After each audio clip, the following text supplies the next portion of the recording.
லக்னத்துல மாந்தி நடக்குது. முதலே சொன்னேன், அனுபவ குணமே இவனுக்கு கிடையாது அப்படிங்கிறது சொல்லிட்டோம். 7ஆம் பாவகத்தில் மாந்தி, அதற்கு பரிகாரம்ங்கிறது பண்ணணும். என்ன பரிகாரம் பண்ணலாம் நீங்க கேட்குற மாதிரி, மாந்திக்குன்னு சென்னையில திருவலங்காடுன்னு ஒரு இடம் இருக்குது. அங்க போயிட்டு என்னுடைய ஜாதகப்படி, என்னுடைய ஏஎல்பி லக்னப்படி மாந்தி இந்த பாவகத்தில் அமர்ந்திருக்கிறாருன்னு சொல்லி அதற்கு பரிகாரம்ங்கிறது பண்ணணும். அதே மாதிரி திருச்சி அம்மா மண்டபம் அங்க பரிகாரம் பண்ணலாம்.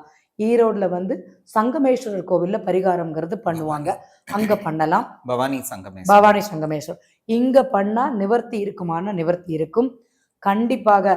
இப்ப பரிகாரம்லாம் என்ன பண்ணுவாங்கன்னா, என் பொண்ணுக்கு கல்யாணம், பொண்ணு கோவிலுக்கு எல்லாம் போகாது, நான் போகலாமா? எங்க வீட்டுக்காரருக்காக நான் ஜாதகம் பார்ப்பேன், நான் அந்த பரிகாரம்ங்கிறது பண்ணலாமா?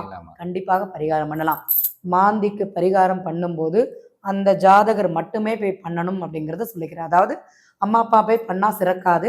யார் என்னுடைய ஜாதகம்னா நானும் போய் அந்த நிகழ்வுகளை கலந்து கொள்ள வேண்டும் அப்படிங்கிறத முதன்மையாக சொல்லலாம்.